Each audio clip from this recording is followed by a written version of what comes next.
The video you're about to watch has been designed to take you deeper, higher, and wider into Yahweh.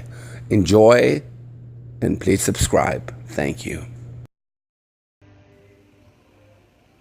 Father, we just want to enter in tonight to a deeper place with you. We're beginning to understand that as innumerable as what the stars in the universe is, so is the angelic that you have created and designed to not just bring comfort to you and to be servants in your house and in your kingdom, but yet also, Father, to serve and to protect and to guide and to lead and to be messengers to your sons and your daughters in the earth. So there's much that we don't know about angels. As a matter of fact, you can go into a bookshop at any given time and buy tons of books on demonic, but you will hardly find a book on the angelic. So Father, tonight, in the next couple of weeks, we just want to engage with the angels. Father, there's so much and so many different types of angelic beings. You have opened up so many gates to so many sons and daughters that have been teaching already because of the fact that we've been engaging and going in to the kingdom of heaven, beginning to see in the kingdom of earth and the spirit realm, when we begin to see the angelic beings waiting for us, wanting to engage, wanting to be reestablished in the mantle that they carry for the ecclesia, to do the things that needs to be done. So tonight, Father, we just pray for your insight and revelation regarding it. Also open up our hearts and let's begin to run with what you have for us. Father, let's begin to understand that you have been longing for a company of people that will say yes to everything you have made available. And part of that is engaging with the angelic. Father, when we engage with the angelic, there's no worship involved. They are purely there to propel us as the ecclesia, sons and daughters, to a deeper place with you, to work with us in our mandates and in our destiny scrolls, to fulfill the things that we agreed to when we were sent into the mother's womb. And Father, we are excited about this and ask tonight to open our hearts and let's begin to go with this in full fruition. You're an awesome, majestic, beautiful King, and we honor and praise and worship you, Father. Thank you, Yahweh. Amen. Okay, I'm always excited when I do the angelic realm. So for the next couple of weeks, it usually takes me about 4 sessions. It'll be about a month. We'll be talking about the angels. And really, basically, you'll find that in this time, there'll be much angelic activity in your life. And it's, of course, the beginning of something, because the Father has been waiting for sons and daughters to engage. Matter of fact, the church has subconsciously shut this down. There's some theories going on that in some of the older churches, there was men and women that would engage with the angels, who come into church with names and engagements and just encounters with the angelic, and they were basically shut down. Matter of fact, most of these men were excommunicated out of church because there's a theology that goes around that if you engage with an angel, if you have a name for an angel, then it basically becomes angelic worship, and that is not godly. But that's completely retarded, because if we look at the exact same thing that we do with demons, and we don't call that demonic worship, we do not call that unbiblical. Matter of fact, we'll find demons, speak to them for hours, bind them, rebuke them, name them, friend them, and claim them, and before we know it, all we have is another demonic attack on our lives. But the opposite is unacceptable in the church. So it's really just a slow process of getting to understand that the angelic is there for us to engage.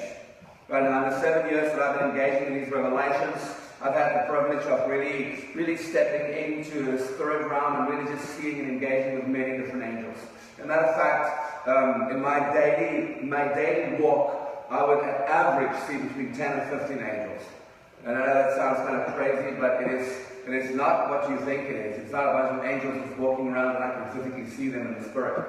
It is movement in my eyes, and it's shadows in my house, and you say, well, that might be demonic. Well, everything's not demonic. As a matter of fact, demons don't come near us.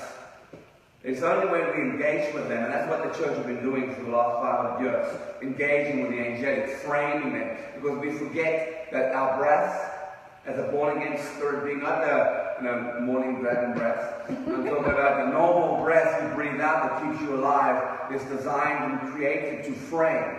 So whatever you speak to, you have the capacity to frame. So when we're constantly binding and rebuking and speaking and warring against the demonic, what we're really doing is we're framing a place for them to engage. That's why as soon as you have warfare, the way we used to do warfare, then afterwards you're under attack.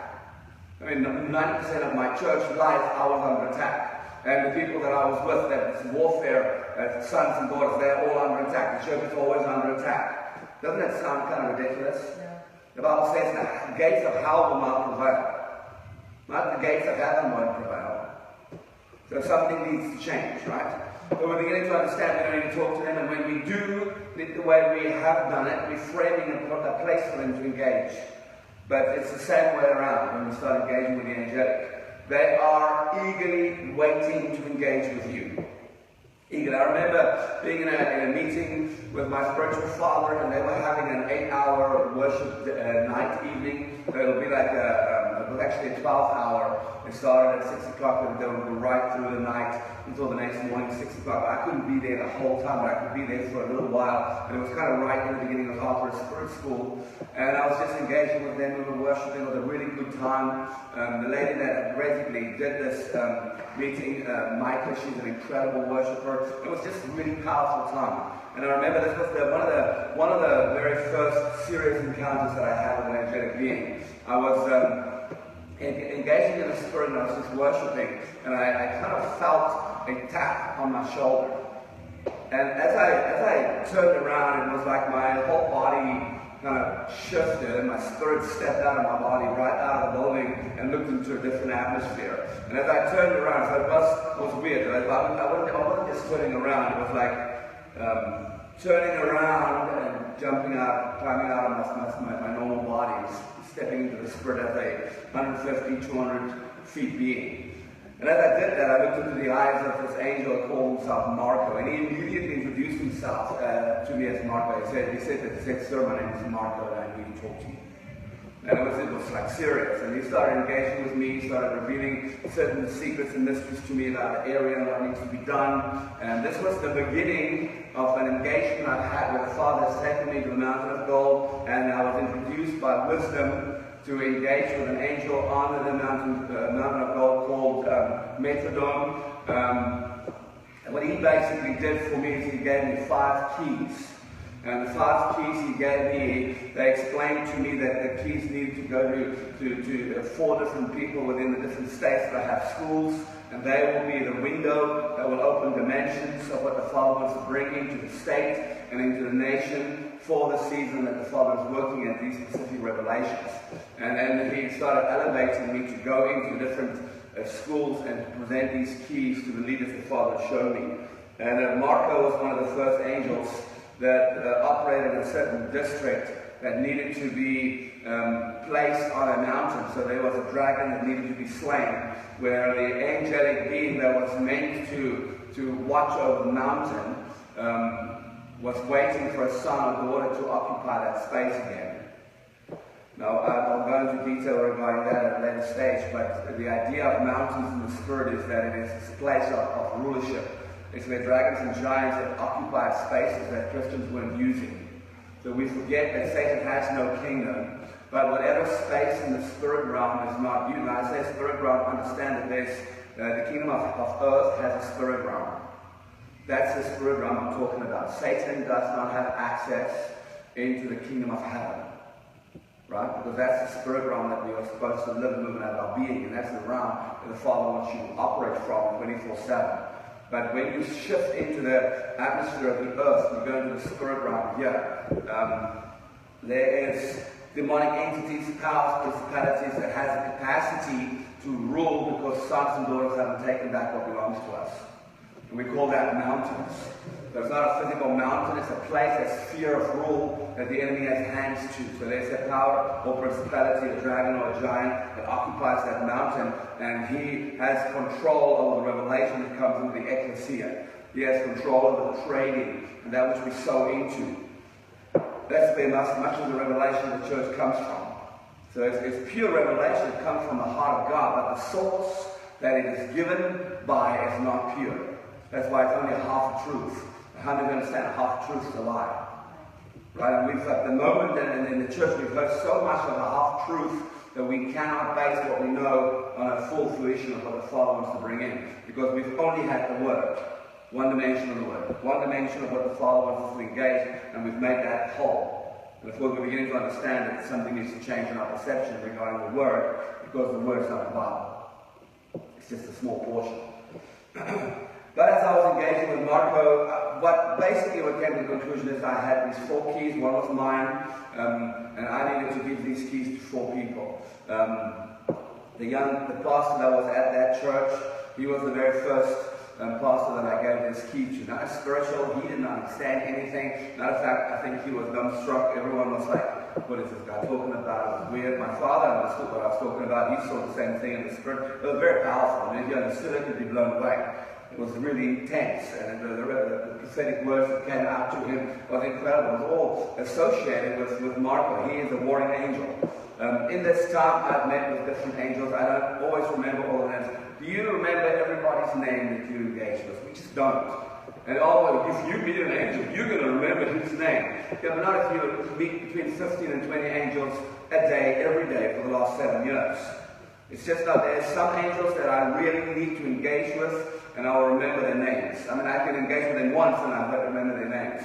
But there's angels that I engage with or that's assigned to me that I don't know their names. As a matter of fact, they don't talk to me. There's 2 angels that I don't want to talk too much about them because I wouldn't have called it a Wolverine angel, but for a season in my walk, people would look at me, especially those who can see in the spirit, and they would almost be a little freaked out. They would say things like, listen, there's 2 beings behind you. It looks demonic. They're very powerful, very scary looking. We don't know what it is. It feels angelic, but it also kind of looks demonic. I remember going into a church where Mike Barnett was, and he's like, wow, there's these 2 angels with you, and they're called Wolverine angels. But he's the one that named them Wolverine, and that's what they said to him. I don't know, I've never heard of a Wolverine angel. It sounds like hunter angels, which is demon shredders. But these angels was assigned to me when I was in the spirit, and the Father directed me into the Gulf port, the ocean. And I remember standing on the water in the spirit, and this massive dragon being jumped out of the water as if he was just playing around. There was no one to see him or perceive him or even thought that he existed. And as he jumped out of the water, and as he came down, looked me in the eyes, and the fear that was in his eyes was almost exciting. It excited me because he's never been seen. So he's been roaming in the spirit realm with great authority and power, doing whatever he wants to. Now, please understand that a being or an angel that looks like a dragon or that looks like a serpent is what we call seraphim. It's a fiery serpent. Now, that could be a fallen serpent, a fallen dragon that comes out of the kingdom of heaven. That was part of the third of the angelic that fell, Satan, Lucifer. So, is there angels that looks like dragons? Yes, there is. Even still in the kingdom of heaven. You have to understand, the kingdom of heaven is not a place that we perceive it to be. If you go in there with the wrong motive or the wrong perception, it's going to freak you out. Just at the throne, there's 4 living creatures that will absolutely blow your mind. By just reading the Bible, they are describing a picture about these beings. It's freaky. They've got 4 eyes, they've got 4 faces. They've got 6 wings. They don't have any feet. They hover up in midair. There's wheels that control them, but it doesn't turn to the sides, but they can turn to the sides. They have eyes in their wings. It's freaky. Okay, so when I talk about demons looking weird, understand that the kingdom of heaven has a multiple amount of beings that we have not engaged, that's not even written in the Word. You know, Ian Clayton, one of my mentors, speaks about 280 different beings that he has already seen in the kingdom of heaven. And we just know of angels. Now, much of what we engage with that's angelic might not be angels. That's just what we perceive. Well, it must be an angel. But these Wolverine angels, usually what would happen is I'll be engaging in the Spirit. The Father would, through the 7 spirits, direct me to engage with something that needs to be taken into court, needs to be dealt with in a court of law, court of angels. And then I'll have an assignment of angelic beings assigned to the task that needs to be done for that which is revealed to me. Many times it will be several hundreds of angels, sometimes thousands. But this time, for this specific case, it was just these 2 angels. And they were weird. They looked like they had real flesh, like we do. And there were scars on their body. They were big, muscular, mean, aggressive. They looked very violent. You don't want to talk to them. You don't want to spend too much time with them. You don't want to engage them, to see them too often. And like you say, some of the guys you could see thought they were demons because they just looked vicious. They have no intention to talk to anybody. All they want to do is destroy and nullify that which comes against Yahweh. It was incredible. It was kind of freaky. But that's two angels that I still, to this day, I'm not even sure if they are angels. They could be a different type of being. I engaged with a being called Noel. That was very strange. Now, tonight, I'm just going to see if I can just go through some experience I had with the angelic, so you can just have an idea that these angels are really there for us to engage. But anyway, I remember sitting with my wife and we were just talking on the couch, and while we were still talking, my spirit saw an angelic being coming through the door, and my spirit got out of my body, walked to the door, and they started talking, and I was still talking to my wife. And in this engagement, the angel basically told me that his name is Noel. It was my size, 6'1". We were just looking eyeball to eyeball. And he was telling me that he's assigned to me for the next couple of weeks, and he's yet to bring alignment, so everywhere we go for the next couple of weeks, he will bring alignment. And he had a stick in his, or a staff in his hand, and again, I wouldn't have looked at him and thought it was an angel, but because of my perception of anything that moves in the spirit, that comes to help, to guide, to comfort, to teach, to bring a message. Now, of course, a message is not just someone coming to tell me what God said. The message is someone that has revelation, that has some kind of insight in a situation that I need revelation of, and they bring it to us. We understand that, right?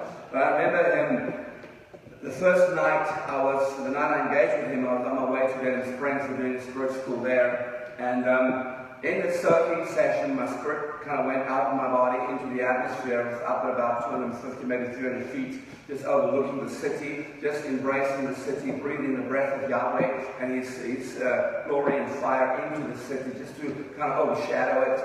And as I did that, Noel came up to the same height as what I was with a stick in his hand. He just looked at me and said, "We need to just move back a little bit, and let me show you what we'll be doing in the cities for the next couple of weeks." He started hitting the staff into the ground. We did it 3 times, and there was a rippling effect like this that took place right around in a radius of maybe 100 miles, maybe a little less, and maybe less, but it looked very intense and very powerful, and it would just shake, and it looked like it was basically aligning things. It was like an atom bomb, except it didn't have a mushroom. And we did that in every city I had a school, and in every state I had a school. And it was incredible. I want to share this. And later, like maybe 6 months after I engaged this with Noel, there was and of course, if you guys remember, right after all of this happened, it started snowing. It snowed in Baton Rouge, in Lafayette, in Slidell, New Orleans. It snowed in Maurepas. It snowed in Picayune. It basically snowed in each of the cities that I had schools and where Noel was. Matter of fact, it even snowed in Texas, and I thought to myself, where? Because I wasn't there. Now, these are places where it never really snows. So I thought, well, Noel wasn't there, but maybe the rippling effect hit that side as well. But I'm at a church, and I'm talking to a son of Yahweh, and he starts sharing out of the blue about this angel that him and his wife were engaging, and his name was Noel. And he had a stick, and he would hit the stick in the ground 3 times, and it would bring alignment. Now, he didn't quite line it up with the snow, but it was in the exact same period that it happened. So he left from us and went to Texas and did the same thing there with another son of Yahweh. Isn't that incredible? I absolutely love that. That was one of my favorite encounters. I still engage with Noel, and I still don't know if he's an angel. I think he's a different type of being. Just like the 7 spirits, they're not angels. They are spirits of Yahweh. They're not the spirit of Yahweh. They are spirits of Yahweh. They are a part of the governance of the heavens, right? And of course, we understand that we have archangels. I'm not going to go into that too much into that, but I met an angel called Markiel, Manesh. Manesh was a breakthrough angel. I've engaged with angels that brings mysteries and secrets, engaged with angels that brings revelation. Of course, my 2 angels is the angels that's always on my side that I engage with daily. It's passion and focus. Then our bloodline angel, which is assigned to my bloodline, is an archangel called Zeskiel. I've engaged with an angel called Zariel. I've engaged with several hundreds of angels, and I don't remember all their names. But I remember just a couple of times I would sit in my car, and in my car there would just be an angel appear and sit right next to me where I'm sitting, and he wouldn't even talk to me. We would just be driving, and I would know he's there. Sometimes we drive and I look in my rearview mirror and there's something looking back at me. And of course, at first you get the goosebumps on your goosebumps, and I want to stop the car and freak out. But then I get that instant peace, and I just know, okay, I know. It's either one of my two angels that's just revealing himself to me, or there's another angel that's coming with to the meeting, you know. We teach at a level where they are interested in what we're saying. And in the same breath, they come to the meetings because they also have something to bring. They also have something to carry. That's why when we speak, we really speak into the ground of these meetings. It's not so much, although it's obviously for the people that's there, but we speak into the ground to again break open that which has been blocked and locked for so many years. We speak into the mountains to reestablish the leadership of what the Father wants to bring into the city or into the nation through their sons and daughters, through their sons and daughters. We understand that this generation, the company of people that's engaging this with all their hearts, are going to have to engage with the angels and all that is available in the heavenly realms. And it is more than just the angelic. Let's read some scripture. Now it came about when Joshua was by Jericho, that he lifted up his eyes and he looked. Now just to stop this for a second, whenever the Bible talks about someone looking up their eyes or lifting up their eyes, it's then shifting into another dimension. It's not just looking up and there he sees this massive angel. How many of you have ever done that and seen an angel? No, that doesn't happen. It's something that happens in the spirit. Okay, so just have that in mind. And behold, the man was standing opposite him with his sword drawn in his hand. And Joshua went to him and said to him, "Are you for us or are you for our adversaries?" He said, "No, rather I indeed came now as the captain of the host of the Lord." Joshua said to him, "What has my Lord to say to his servant?" So we begin to understand the Father has made it available to our beck and call. You have to understand something. In the house, now in South Africa, you don't have to be rich to have a maid. A full-time maid, someone who cleans your house, cooks for you. That's someone that you can employ even if you just earn a basic salary. Because we don't pay all that much. They get 180 rand a day for a full day's work. That's less than $20. Much less than $20, probably about $15 for a full day's work. And so it's easy for someone that earns a decent salary to have a full-time maid and look after the kids when they come off from school. So we have an understanding of having a maid in the house, someone that does chores for you. But if you're really wealthy and you live in a big house, you have several maids working in your house. I remember one of my school friends lived in a massive house and they had like 3 maids working in the house. I remember one of my clients, a personal trainer, they had several maids and one of them was managing the house, you know. And they are just there to help. Of course, we need to understand the Father wants us to have the revelation that they are there for us. They're there to bless us, to increase in us, to teach us, to guide us, to lead us, to help us. And of course, with what? With the mandate that's given to each of us individually. It is their responsibility to engage with us and for us to engage with them. Now, if we're not going to engage with them, they're not going to engage with us. That's not a spoken law, but that's kind of how it works. You know, the servant doesn't just say whatever he wants to, or say whatever she wants to, do whatever she wants to, he wants to. He waits until he's spoken to before he starts speaking. That sounds a little bit dominant, but it's not quite like that. I don't command angels either. I speak to them as I honor them. Because in my Father's house, there's no, I command you to do this, I command you to do that. It is the governance of unity and knowing and loving and caring for each other. It's a culture of honor, right? And of course, that's kind of what the Father wants us to walk in as well.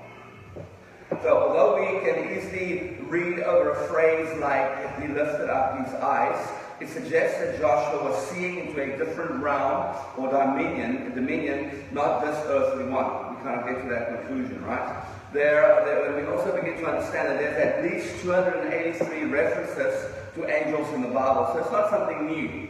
The Bible talks about angels all the time, so why Christians don't engage with angels, I really don't know. It kind of freaks me out. We have more engagement with angels in the New Testament. We're looking at about 176 times that the New Testament talks about engaging with angels. The Old Testament is about 107 times, but the idea behind it is that it's very biblical for us to engage with the angels. And they are there for us. As a matter of fact, I say this, but it's not quite the truth. They must be brought out of the skull. Because we're just not engaging with them. We just haven't really opened up our hearts. We haven't seen them. But let me also explain this to you. As soon as you begin to pay them attention, they start revealing themselves to you. It's over. From now on, that's going to be my mom. I'm going to start spending time with the angels. See, the engagement and the key behind everything we do in the kingdom is to get to the King. It's not about the angels. It's about worshiping Yahweh. It's about stepping into your destiny. When you're in the kingdom of heaven, the Father has made everything available for you to grow, mature, and become what you're meant to be. And the angels are part of those tools. Right? When they appear on earth, they are often mediators between God and people, bringing a message. In fact, the word angels, or angelos in the Greek, and the malach in the Hebrew, both means messenger. But also understand when I say that, our natural capacity of thought is, oh, they have something to tell me that God told them to tell me. That's not the only message, because I'm bringing you a message, but it's a 45-minute teaching. There's a message, there's an oracle that speaks from Yahweh's heart, and it sounds like a teaching in our perception of his preaching, but it's the same as a message. It's a message. So that's a revelation and insight that they would really desire to share with you. They don't just come into the earth because they thought it would be a good idea. They're here with purpose, and they're here on purpose, with destiny, waiting for you to engage, waiting for you as a son and daughter to open up the gateways for them to come in full fruition, right? Angels have been around for a long time, longer than what we have been around. He created them first, then he created us. Now how long, we don't know, because there's no time and space in the kingdom of heaven. So there's no timeline to say, okay, well, there's more. It was just a couple of days afterwards, but there's no timeline. There's no understanding of when he would have created the humans after he created the angels. But we understand that for every star in every universe, there's an angel. So they are innumerable, and you cannot count them.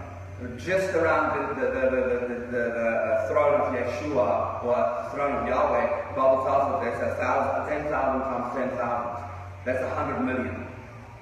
So we have 100 million angels just at the throne. 100 million people, we can't even have space for that much. It's just mind-blowing. That's just the throne. And that's not even the whole kingdom. That's just a small, very, very, very small portion of the kingdom of Yahweh. There's angels in the entire creation and all over, because it is what the Father has created. It's more than what we can fathom. We are created in the image of God as an eternal spirit with the ability to engage the spiritual dimensions. But God actually created the angels before he created man. He created them for us to engage and be taught, so that we can have knowledge of who he is. Now his desire has always been for us to see the angelic as what they are. That's why we don't worship. That's why we need to understand any other God out there is just an angel, a fallen angel that wants attention. So that's why we begin to understand, well, there is no other religion, there is no other God. Every other God worshipped out there is a fallen angel. That's why we don't want to go there. And Job says, where were you when I laid the foundations of the earth, when the morning star sang together and all the sons of God shouted for joy? Meaning that we weren't created yet. Just kind of to lay the foundation, that they were first. He created them first. And of course then the rest fell into place. You'll find plenty of people who have some experience of the angelic through many, although many Christians are nervous when it comes to interacting with the angels. And it's basically because of the subconscious idea that if you speak to an angel, name an angel, that you're worshipping an angel. That's the main reason. Otherwise, I can't see why. Other than we can't see. And we're beginning to understand, well, if I'm born again, the idea behind me being born again or born from above is that I can see.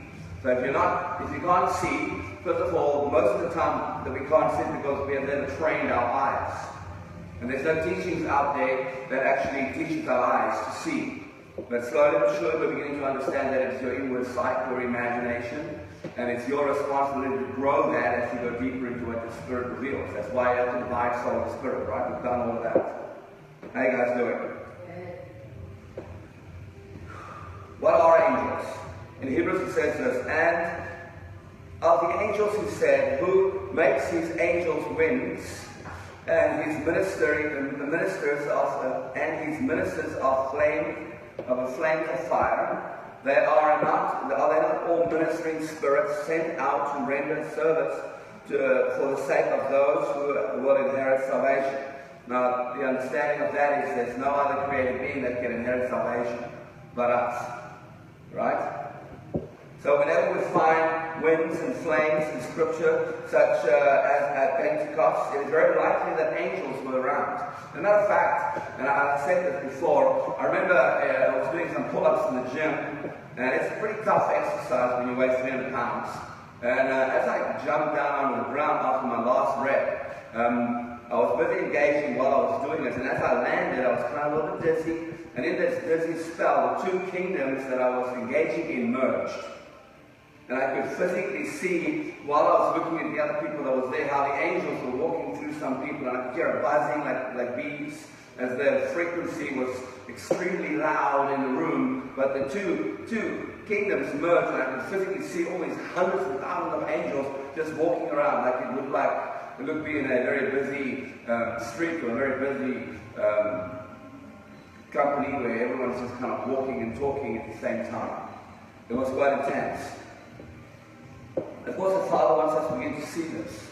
But you'll see in the next couple of weeks, as you begin to engage this, you'll begin to see. Because it's something you have to become aware of. And I remember this just the other day, it sounds like just the other day, it was probably about 6 months ago. I was driving over the Twin Span Bridge, and in my driving over, and I wasn't really engaging per se, I was just listening to something on my iPad, on my iPod, and all of a sudden, in the spirit, I saw this vortex of angels. And I say vortex because I can't really explain it any other way. It looked like a hurricane, not a hurricane, a tornado, massive tornado with all these angels spinning in the inside. But it looked like that from the point where I was sitting. And it was at first it looked like a chaotic mess, all these angels all over the place, but then my spirit went over all of this and kind of just hovered over it. And when I looked at the same sight from the top down, it was completely in order. Each angel was sitting in a specific place, and it was going very fast around, but they each had their own order, they each had their own place, and they were literally just waiting for the order of the signs to speak them into place. Speak them into existence, or not into existence, into the position that they're called to, and that which they need to run into, that which they need to help, the messages they need to bring, the things that they need to help and guide us with. And I remember the Father saying to me, this is the time where I'm going to teach my people how to work with the angelic. Because we have done all kinds of weird things, and it's helped a little bit, but really not released them in the full extent of what the Father's wanted. So I look at this, and I realize that over the last 7 years, I've worked with so many angels, and I've seen so much great stuff happening in creation because of it. Every time we slay a dragon, although the mountain that the dragon occupied at the time that it is slain is reoccupied by a Prince of the Roaring Angel, but the son that slayed that dragon has authority over that mountain. Because understand, although there's powers and principalities and rules of the darkness of this age, the reality of that statement is that there has to be powers and principalities and rules of the light of this age. Right? And they are not ones that's in rulership. They are not ones that have governance. They are just the ones that is there to protect, to guide, to teach, to bring messages, and to protect. So when the Son takes over a mountain and the Prince of the Roaring Angel is established, he governs that mountain, and he basically protects it from the demonic that wants to come take it back. But the Son has the right to bring in the revelation through the angelic and through the mountain that was supposed to come to the ecclesia. Of course, we're beginning to understand that we have much authority and it's more than what we perceive it to be. And as I've engaged with the angelic over the years, they have been teaching me this type of stuff. It goes hand in hand with the seven spirits, goes hand in hand with engaging with the Father and Him pouring into you a measure of revelation out of infused knowledge. It's that which your spirit already knew but lost in the engagement of being one with your soul, which it wasn't supposed to be, right? Does that make sense?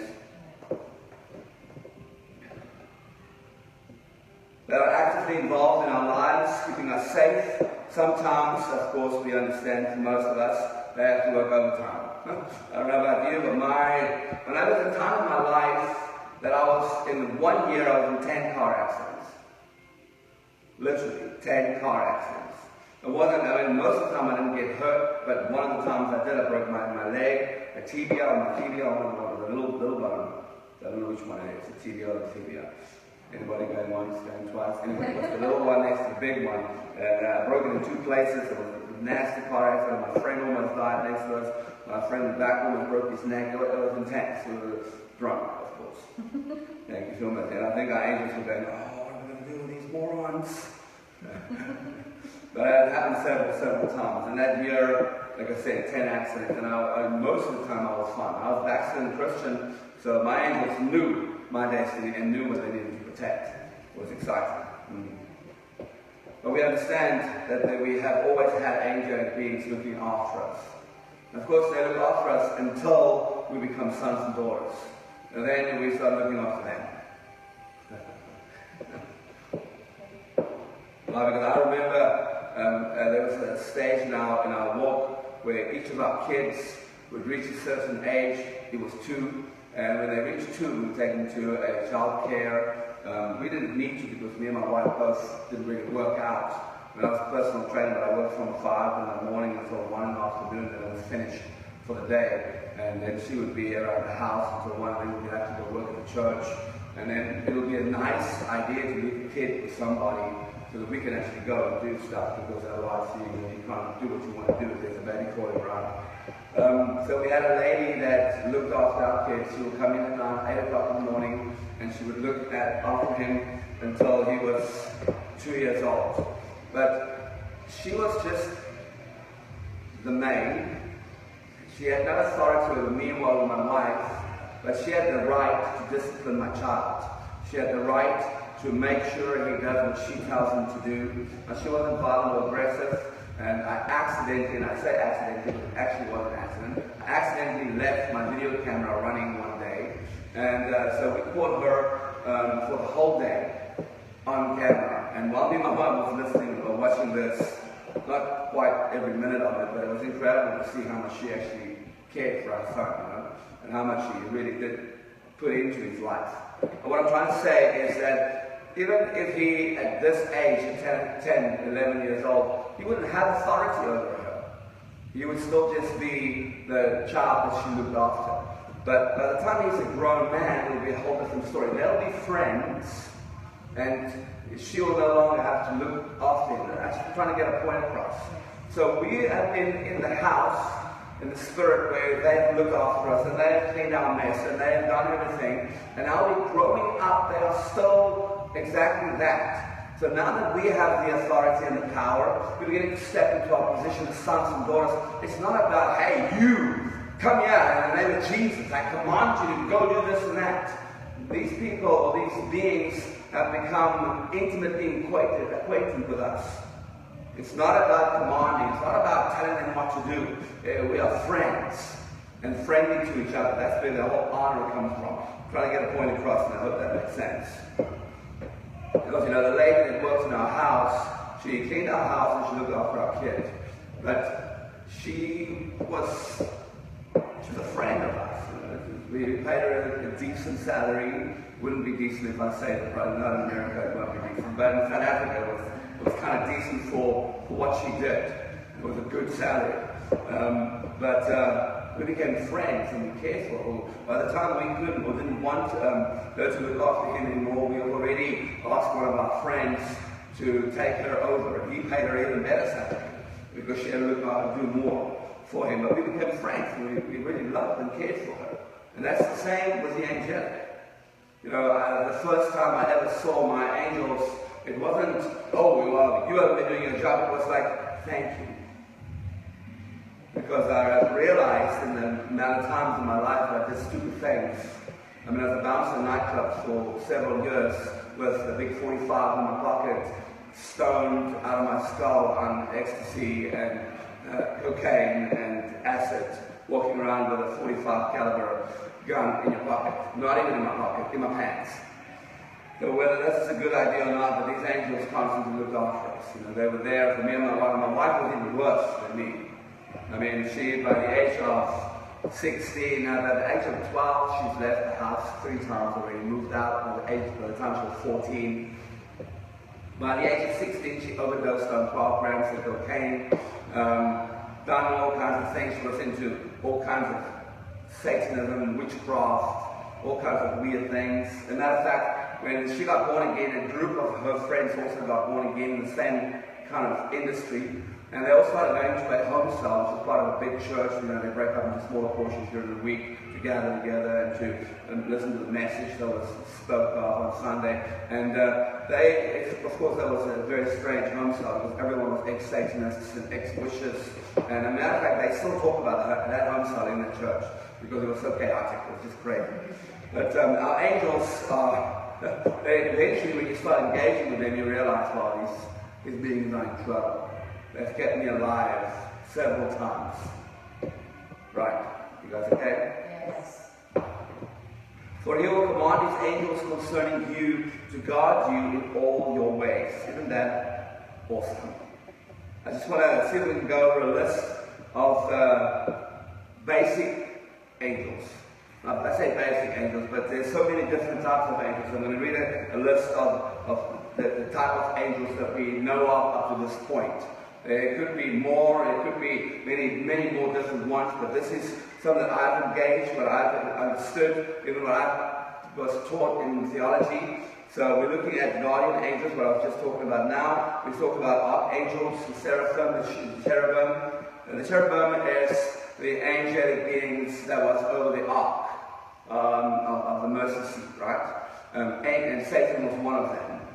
So you can be a cherubim and an archangel. That's what we're beginning to understand here. But you can be, you can have many different functions because we have 7 spirits, and one of the 7 spirits is might, and he is the chancellor in the court of war. Okay, because that's kind of one of his functions. You look at some of the angelic beings in the courts. They have the capacity to rule over other angels. Like the archangels, there's 9 of them at the moment, and there could be more, but that's what we've understood. And they govern over massive canopies of angels in the kingdom of heaven. So they are the governors. That's why there's 10 of them. Of course, there was now 9, because Satan's no longer there. Then we have living creatures, 4 living creatures. Of course, there's more than just 4 living creatures. The Bible only talks about 4 because that's at the throne, but we're beginning to understand that there's other beings in the kingdom of heaven that have different functions, right? We have dominions and virtues, we have powers, authorities, principalities and rulers. We have judgment angels, watcher angels, salvation angels, angels of glory, on guard angels, scroll angels, lions,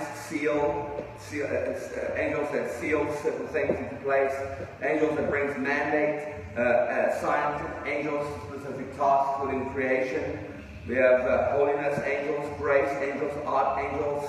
We have healing angels, gathering angels, anointing angels, provision angels, mantle angels, worship angels, treasury, finances, fragrance. That's always interesting angel to engage with. I remember praying for somebody, and it wasn't bad, but I had coffee, so I had coffee breath. I think it's okay. Coffee breath, I can deal with coffee breath in the morning. But while I was preaching a minister, just praying with them and just laying hands on them, the lady kind of halfway through all of it stopped me and said, I don't know what it is, but your breath smells like a fragrance that I've never smelled before, like a heavenly fragrance. I remember sitting in the gym, and I was just, in the gym, it's like seriously, I don't think I've ever had steak and kidney pie. It's not a good smell. That's kind of what we smell like when we're in the gym, all stinky. I'm sitting there, and this guy comes up to me, and he's like, I don't know what it is about you, I know he wasn't gay, thank you, Jesus. But he comes up to me, and he's like, I don't know what it is about you, but your smell reminds me of Yahweh. It smells me of it. It reminds me that I just want to worship God. And I know that at that time, I was just sitting engaging with the angelic that was around me. So it's always interesting that they bring fragrance. They have revival angels, portal angels, deliverance angels, warring angels, angels of wisdom, those who establish pillars, commanded angels, hunter angels, and reaping angels. Then, of course, we also have the wickedness in heavenly places, the fallen angels. Now, we're going to still break all of this up into smaller portions over the next couple of weeks. But the idea is that we also don't want to go too much into the fallen angels, but we understand that a third of the angels fell with Satan, right? There's no theology that we don't know that. And some of those fallen angels occupy places in the realms of heaven and in the atmosphere on the earth. That's kind of where we as the ecclesia that's busy bringing legislation into place have to go into creation and take back what the enemy has taken. And the reason we have the capacity to take it back is because of the authority given to us and who we are in creation, and who the Father has designed us to be co-heir with Him. But in the same breath, Satan doesn't have a kingdom. Now, we have to understand that and also believe that. Because what he has is what he has taken from us. But it's not that he grabbed it out of our hands. We never occupied it. So whatever space out there is not occupied, he takes hold for himself. That's why everything out there belongs to him. Because we just didn't want to do anything. We didn't have the capacity to understand and perceive who we are as sons of Yahweh, right? For our struggle, obviously, we know the scripture. I love the scripture so much I've tattooed it on my arm. For our struggle is not against flesh and blood, but against powers and principalities, against the rulers of darkness of this age, against the spiritual forces of wickedness in heavenly places. This is something we have to kind of understand. And of course, if there is all that out there, let's look at it again. Against the rulers, against the powers, against the world's forces of the darkness, against the spiritual forces of wickedness in heavenly places, then we have to understand that the Bible tells us that I'm seated in Christ in heavenly places. This is the same heavenly places that he's talking about. So in Christ, I'm seated in these heavenly places. Where am I seated? What does it mean? Am I chilling on a couch? No, I'm on my throne as a king, governing that which I'm supposed to govern in Christ, taking back. So these spiritual forces of wickedness in heavenly places have no place to sit. But it's only that a son begins to understand who he is in the position he carries in Christ. That changes kind of all of who we are. And in Ephesians 2 it says, in which you formerly walked according to the course of this world, according to the prince of the power of the air, of the spirit that is now working in the sons of disobedience. Now we're beginning to understand that as we as sons of the Lord begin to see who we are in Christ, we begin to take back the places that was occupied by the enemy. Because it's our responsibility to govern all that was governed by the wickedness. Of the powers and principalities and the darkness of this age. That's where we begin to understand that we have different levels of the demonic. Powers and principalities and rulers of the darkness of this age are not demons. It's higher places of authority carried by demons that has greater authority. That's like the principle of a certain section, cities, states, towns, areas, families, that has authority given because of certain sins and things that we just kind of opened up in the spirit. And of course then you have high places where your dragons and your giants live on mountains occupied by these beings that's never been seen. That's why they have the authority. That's why as you walk with the seven spirits, the Father will begin to take you on a journey. He will teach you through walking to and fro, showing you what needs to be taken out, what needs to be slain. And of course the idea behind all of that is so we can begin to trade from nations from the sea of glass with that we get out of the dragons and giants that we slay. Now, in my theology, I was taught that I can bind demon, I can bind the demon, I can send him back to where he came from. That's basically what I got. But nowadays, the Father has taught me other things. I can take him to the court, and he can be dealt with there. But I have had the capacity several times to go into the Spirit and to cut open their bellies. Several times I have seen how the angelic that's assigned to a dragon or a giant that needs to be taken out would literally go and chop off his head.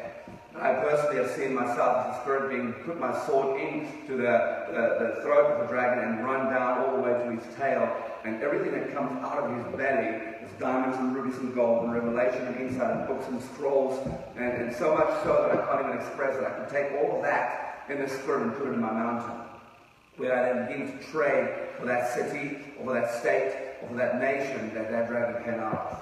I did that in South Africa. I did that several times here in the States, in all the different states the Father has given me, actually. And so we need to begin to understand the Father wants us to understand the authority that we carry and who we are in the Spirit, and how He desires for us to engage with these angels. And as we look at the different type of angels, there's so many because there's a numerous amount of angels. And so we get to engage with each of them. Now, I don't always ask every angel in my house what they're doing, why they're there. I just know that there's no demons in my house.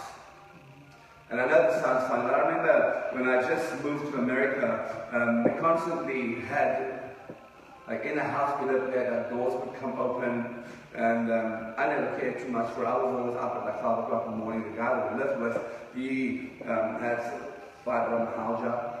I don't know if that even makes sense. Is that right? Is that right? And so he struggled to sleep, but not really struggled. He sleeps in different times of the day. So he would be up most of the night, and then he would sleep during the day. And there was always complaints that there's a little girl in the house, and of course everybody thought it was a demon. When I began to engage with this spirit, it wasn't the spirit of a human being, it wasn't the spirit of a demon, it was an angelic being that has been assigned to govern in the city. It comes to the house of a son and a daughter. Does that make sense? So everything we see in the Spirit, everything that's out there is not always demonic. Sometimes they just want our attention. I mean, there is demons out there, and there's scary things out there, but we are not supposed to be afraid of it, right? Because we have authority. And I've noticed and I've seen it several times, Satan only occupies the space that he has authority in. And Yeshua, Jesus Christ, He did not cast out every demon. He did not cast out every spirit that was in His midst. Why? Because we don't always have authority to cast out every demon. Now that sounds wrong, because we have authority over all demons. But if there's access in your life where you are holding on to a sin, or you are holding on to whatever causes this demon to be fully functional in your life, it cannot just be cast out. You have to go through a time of deliverance. Does that make sense? And of course, we're beginning to understand the Father desires for us to walk in what we have available. His desire for us is to engage with these angelic beings and to take what they have for us into full fruition. That's exciting, right? Let's stand. I absolutely love the angelic. Matter of fact, the angels that's assigned to our ministry has helped us so much. I'm busy engaging with some angels right now in the Spirit for the next season of our ministry. It's very exciting. There's much going on, much being done.